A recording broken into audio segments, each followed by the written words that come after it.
기도함으로 새벽 기도회 시작하겠습니다. 참 좋으신 사랑이 많으신 하나님 아버지, 오늘도 주님의 긍휼을 구하며 아버지 앞에 나아갑니다.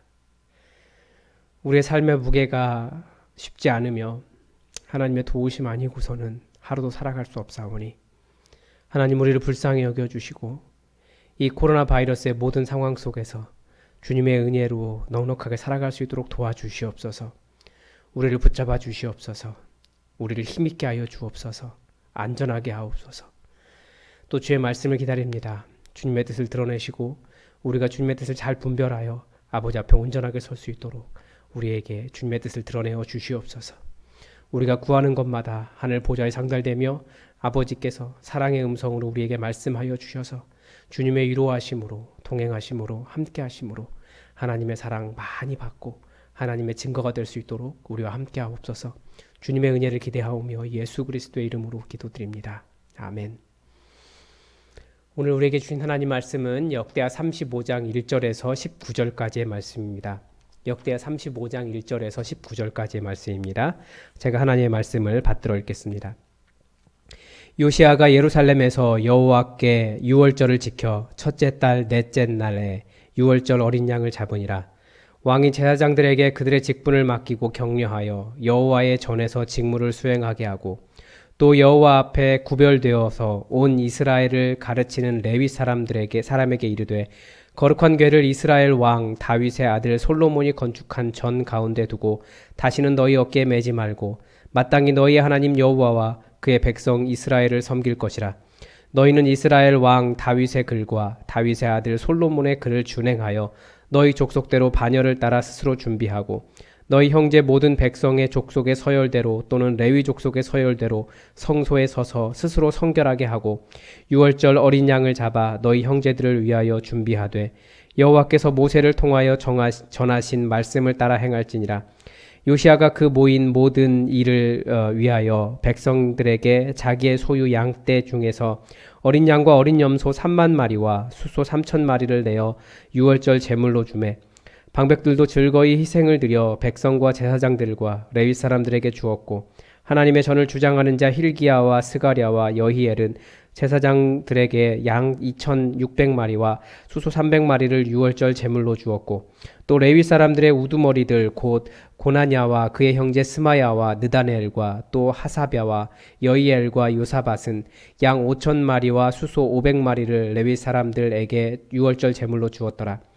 이와 같이 섬길 일이 구비됨에 왕의 명령을 따라 제사장들은 그들의 처소에 서고 레위 사람들은 그들의 반열대로 서고 유월절 양을 잡으니 제사장들은 그들의 손에서 피를 받아 뿌리고 또 레위 사람들은 잡은 짐승의 가죽을 벗기고 그 번제물을 옮겨 족속의 서열대로 모든 백성에게 나누어 모세의 책에 기록된 대로 여호와께 드리게 하고 소도 그와 같이 하고 이에 규례대로 유월절 양을 불에 굽고 그 나머지 성물은 솥과 가마와 냄비에 삶아 모든 백성들에게 속히 분배하고 그 후에 자기와 제사장들을 위하여 준비하니 이는 아론의 자손 제사장들이 번제와 기름을 저녁까지 드리므로 레위 사람들이 자기와 아론의 자손 제사장들을 위하여 준비함이더라.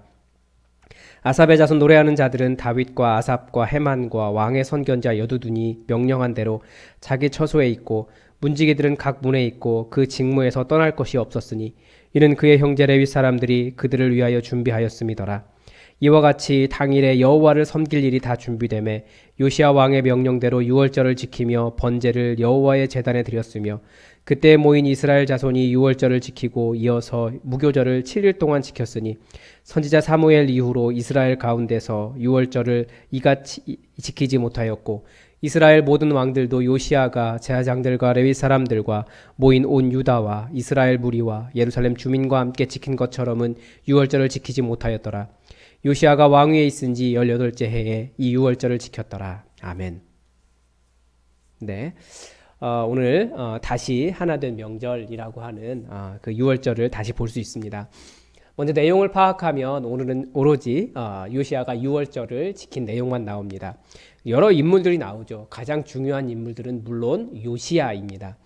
그리고 또 유월절을 지켰기 때문에 제사장들이 나오고요. 그리고 방백들, 그러니까 지도자들이겠죠. 민족의 지도자들이 나오고, 그 다음에 레위 사람들이 나옵니다. 그리고 온 유다와 이스라엘 주민들, 예루살렘 주민들, 이렇게 해서 모든 사람들이 전부 다 동원된 그런 유월절을 볼 수 있습니다. 그럼 무엇을 했습니까? 가장 핵심적인 사건은 유월절을 지켰다라는 겁니다. 그런데 각 인물별로 무엇을 했는가를 살펴보면 요시야가 한 것은 크게 세 가지로 나눌 수 있어요. 하나는 뭐냐면 제사장들을 격려해서 그 직무를 할 수 있도록, 그 직무를 수행할 수 있도록 했다는 겁니다. 두 번째는 가르치는 레위인들이 나와요. 온 이스라엘을 가르치는 레위인들이 나오는데 그 가르치는 레위인들에게 거룩한 궤를 이제 어깨에 매지 말고 그것을 성전에 내려두고 너희의 할 일을 해라. 그러니까 여호와 하나님을 섬기고 온 백성들을 섬겨라라고 그 이스라엘을 가르치는 레위인들에게 명령한 것이 나옵니다. 그리고 요시야가 또 무엇을 했냐면 다윗과 솔로몬의 글을 따라, 그리고 모세가 전한 하나님의 말씀을 따라 반열대로 섬기게 한 겁니다. 그리고 어린 유월절을 거기에 참여한 모든 사람이 섬길 수 있도록 자기의 소유물, 뭐 어린 양, 어린 염소 3만 마리와 수수 3천 마리를 내놓았습니다. 방백들은 무슨 일을 했습니까? 당연히 희생을 드렸겠죠. 그리고 여호와의 전을 주장하는 자들, hil기야, 스가랴, 여히엘이 나오는데 이 사람들도 양 2,600마리와 수수 300마리를 내어놨습니다. 굉장히 많은 재산을 가지고 있었어요. 그리고 레위 사람의 우두머리들도 역시 양 5,000마리와 수수 500마리를 내놓았습니다. 적지 않은 소유를 전부 다 가지고 있었습니다. 아무튼 유월절을 지키기 위해서 온 북이스라엘 전부가 다 모인 거예요. 남유다도 다 모인 겁니다. 예루살렘 주민들도 다 모였습니다. 그래서 넉넉하게 섬길 수 있도록, 유월절에 참여할 수 있도록 모든 재물을, 유월절 양과 염소, 소를 다 내놓았습니다. 그런데 이 일이 언제 이루어졌느냐라고 할 때 첫 번째는 1절에서는 첫째 달 14째 날이라고 분명하게 가르쳐주고 있습니다. 히스기야의 유월절과는 좀 차이가 있죠. 히스기야의 유월절은 둘째 달 14째 날이었습니다. 그런데 그 요시야는 율법에 기록된 대로 첫째 달 14째 날에 유월절을 지켰고요. 맨 마지막 절 19절에 이것이 요시야 18년째, 요시야가 등극한 18년째 이루어진 일이다라고 이야기하고 있습니다. 그러니까 18년째는 굉장히 많은 일이 일어났다는 해입니다. 그렇게 18년째 일을 이루었고요. 근데 어디에서 이루어졌느냐? 예루살렘에서 이루어졌습니다. 그러면 결과적으로 이것은 무슨 결과가 무엇입니까? 어떻게 되었다고 이야기합니까? 첫 번째는 선지자 사무엘 이후로 이스라엘 가운데 처음으로 이렇게 유월절을 지켰다는 거예요. 이건 무슨 말입니까? 온 민족이 다 모여서 정말 예루살렘에서 말씀에 기록된 대로 그렇게 유월절을 지킨 건 사무엘 이후로 처음이었다라는 거예요. 참 안타깝죠? 사실 사울이나 다윗이나 이럴 때도 그렇게 되지는 않았던 것 같습니다. 그 다음에 두 번째는 뭐냐면 이렇게 온 이스라엘과 유다, 그러니까 북이스라엘과 남유다가 모두가 다 모여서 이렇게 유월절을 지킨 것도 처음이었다라고 이야기합니다.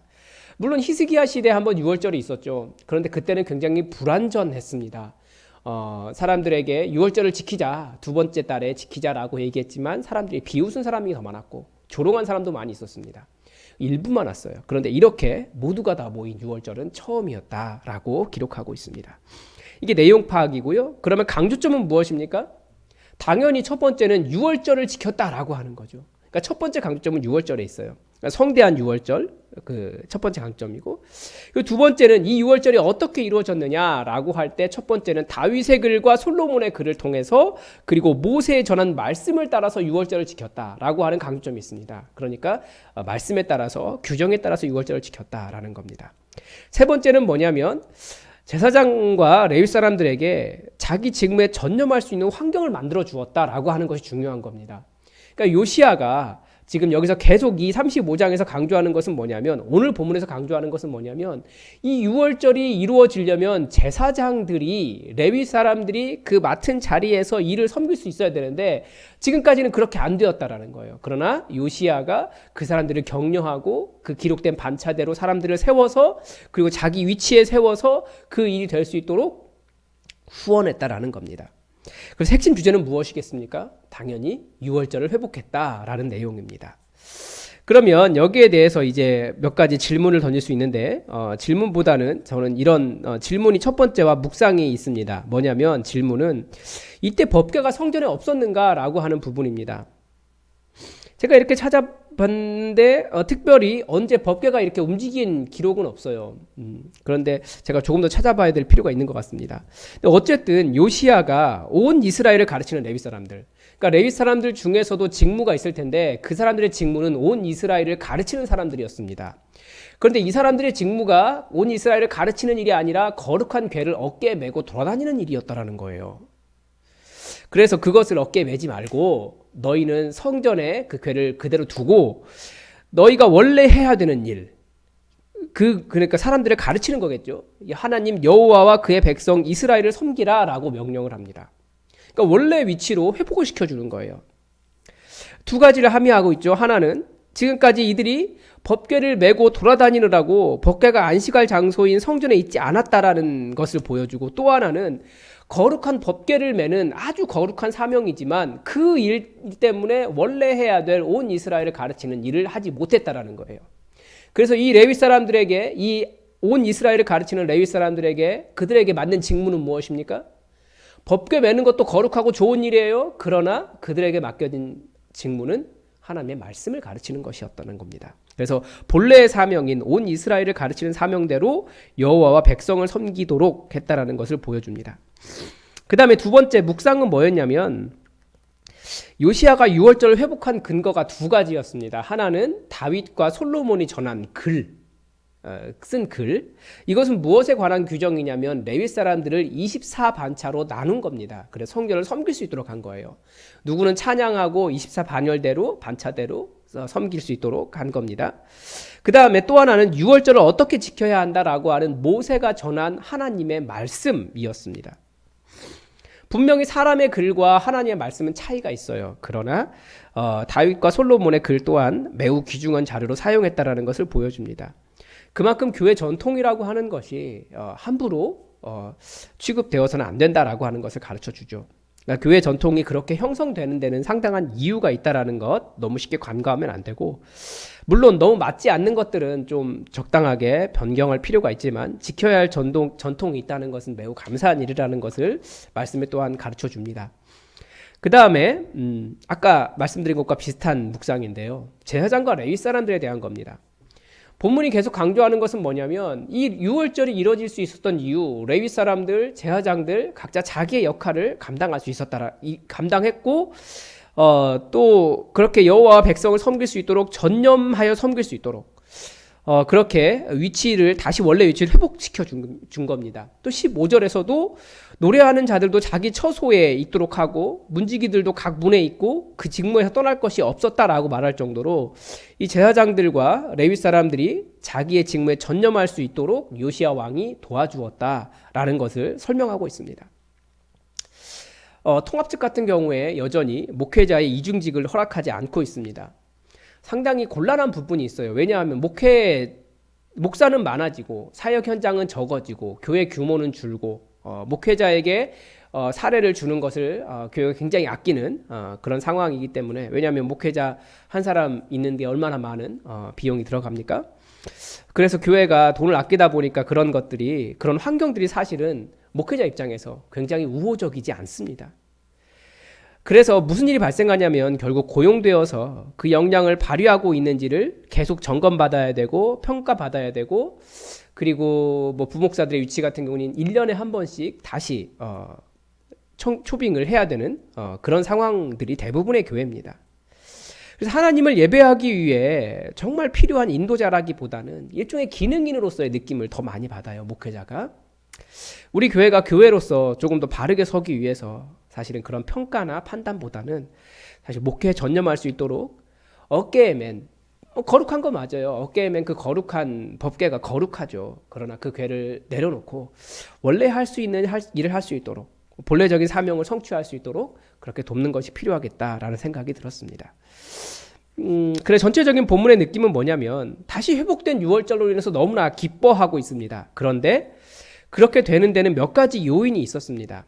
무엇보다도 요시야라고 하는 하나님의 일을 세우고자 전념한 정말 그렇게 하나님을 찾은 왕이 있었기 때문입니다. 그는 자신의 통치력으로 레위 사람들과 제사장들이 그들의 역할에 전념할 수 있도록 돕는 사람이었습니다.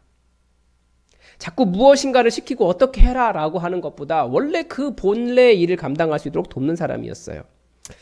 또한 그는 자신의 가진 것으로 하나님의 일이 이루어지도록 먼저 헌신하는 사람이었습니다. 또한 그는 전통과 하나님의 말씀을 잘 아는 사람이었습니다. 또 6월절에 회복된 또 다른 요인은 이 제사장들이 하나님의 일에 전념하며 섬기며 자신의 위치에서 움직일 필요가 없었기 때문입니다. 아마 제사장이나 레위인들이 임무에 전념할 수 없었던 이유가 무엇일까요? 지금까지? 제사가 제대로 이루어지지 않았기 때문에 사실 먹고 사는 문제 때문일 겁니다. 왜냐하면 제사가 이루어져야 그들이 먹고 살 그들에게 주어질 분깃이 있거든요. 결국 제사장이든 레위인이든 먹고 사는 생활이 안정되어 있지 않으면 사역에 전념할 수 없습니다. 그리고 아까 처음부터 말한 온 이스라엘을 가르치는 레위인들, 어깨에 무거운 법궤를 메고 자기가 원래 해야 될 일을 하지 못하는 그런 일이 있었는데 그런 것들을 좀 내려놓고 가르치는 사명을 회복하는 일이 하나님을 섬긴다며 과도한 짐을 지고 있는 것보다 정말 가르치는 일이 얼마나 중요한지 그 레위인의 사명이 얼마나 중요한지를 깨닫게 됩니다. 그래서 적용을 어떻게 했냐면 첫 번째는 요시야처럼 하나님을 전심으로 찾고 찾는 사람이 되어야겠다라는 겁니다. 그가 하나님을 찾는 방법은 결국 전통과 말씀이었습니다. 이게 어떻게 이루어질 수 있습니까? 배워야 돼요. 교회의 전통과 신학을 배워야 하고 또 하나님의 말씀을 배워야 됩니다. 성도들에게 배울 수 있는, 제 입장에서는 성도들에게 배울 수 있는 과정을 만들어야겠는데 보니까 대그룹으로 모이는 것을 굉장히 여러분들이 귀찮아하시더라고요. 그래서 결국 소그룹 위주의 배움이 가능하도록 조금 더 효과적인 과정을 처음부터 하려고 했던 것을 해야겠다라는 생각이 들었습니다. 그리고 저 또한 정말 사역에 집중하지 못하게 하는 무거운 거룩한 사명이죠. 교회라고 하는 것이. 그러나 무겁게 메고 있어서 정말 가르치는 일 잘하지 못하게 하는 그것이 무엇인가 그런 것들을 좀 생각하면서 사역에 대한 조정이 좀 필요한 것 같습니다. 그래서 조금 더 제가 주관과 확신을 가지고 이 배움의 과정을 추진해야겠다라는 적용을 했습니다. 또 목회자이기 때문에 이 레위인들의 삶이 조금 더 잘 보였습니다. 결국 목회자도 교회가 세워져야 먹고 살 수 있습니다. 레위인들이 자신의 자리에 서지 못한 이유,